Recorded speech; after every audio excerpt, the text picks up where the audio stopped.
Hi everyone, so I am here, I'm sitting in a GridServe charger and I'm test driving a couple of new cars. So I haven't done car reviews for a long time, but my lease will be coming up on my Tesla probably in the next year, and I wanted to have a look at what cars are out there, but there's a couple of cars that really piqued my interest. One is BYD. And it's the one that I'm sitting in at the moment, which is a BYD Doplphin Surf. And the other one that I'm in another video, I'll be test driving the Hyundai Insta. Now they're both significantly smaller cars than the Tesla Model Y that I currently drive, and there's a reason for that. I've kind of got over my whole wanting to drive a Tesla and all that good stuff, and don't get me wrong, it's been really good, no problems, etc. Charging, I personally think is phenomenal on the Tesla. Car is, I can take it or leave it, you know, and I know I'm going to get loads of Tesla people out there going, oh, Tesla's the best, blah blah blah blah blah.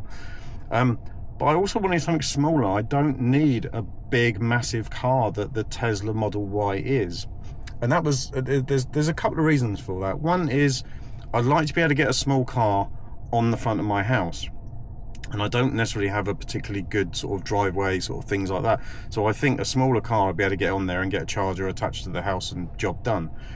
The other thing is that the sheer size of the Tesla and things like that is just too much for what I need.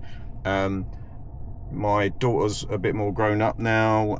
As long as we've got space in for a case and a wheel or something like that, then I think we'll be fine. And I was thinking about more if I can go back to when I had my BMW i3. If you've never seen any of those videos, when I first started this channel 4+ years ago, I was driving a BMW i3 with a small battery, and I went everywhere in it.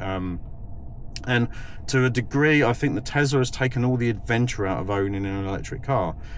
The other thing is, when I started driving essentially a city car, when I first started driving electric, the charging infrastructure wasn't great. It was better than it used to be before then, but it still wasn't great. Now I'm sitting in a big forecourt with tons of fast chargers, and I've traveled through Europe and absolutely zero problems at all. So I'm not concerned about the charging infrastructure whatsoever. And if I manage to get a small car and manage to sort of have that charging at home, zero issues. So I thought I'd give two small cars that piqued my interest a test drive first. So shout out, and I do have to take this back, I've only got this for a limited time, but shout out to Ashley at Stevenage BYD. Go and check them out, contact her if you want to interest in this. I am generally interested in this car. I've took it on the motor, and a couple of things I will say is that inside it, do you know what, for the price point of this car, this is the top spec. It's really nice. It's really nice inside. There's a little bit of scratchy kind of plastic, but nothing sort of too drastic. Touchscreen is responsive, uses Google Maps. There's some normal buttons which will please some people, and a really comfortable drive. Seating is really nice. There's electronic seats, wireless charger pad for your phone. And just generally all the things you need. Plenty of like USB-C and normal USB sockets as well. So again, that's really good. I think the only thing is on the back, as you can imagine, being a smaller city car, storage is limited, but it does have 50/50 seats that you can fold back. So I think I could easily get a wheel, and those that watch my channel will know, like, I ride electric unicycles, want to get one of those in, and we could get cases in here. So I think actually this is a really nice little car. I think it ticks a lot of the boxes. The only thing I will say is, so this is claimed to have, I think it's about 180 miles. So that's real world. BYD are pretty spot on with the battery tech as well, so that's good. So I'm not concerned about the range on this.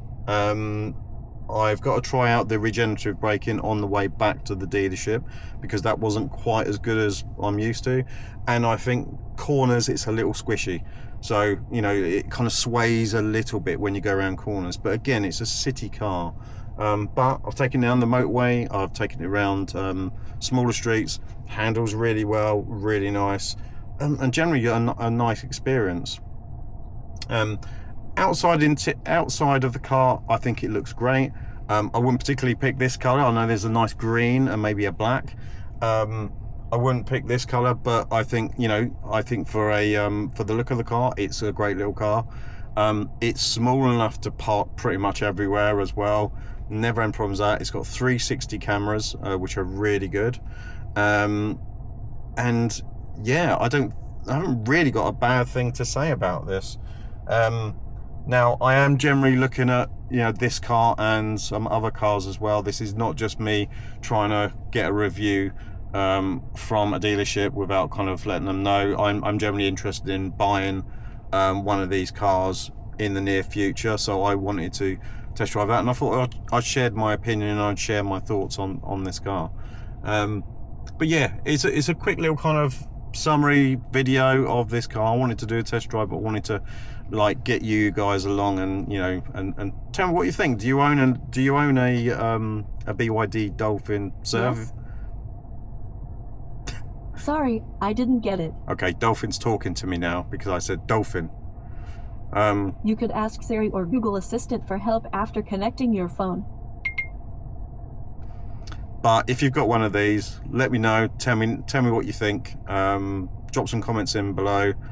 Yeah, I'll do another video on the Insta as well. Watch out for that. And I'll see you on the next one. Thanks, guys. See you soon. Bye.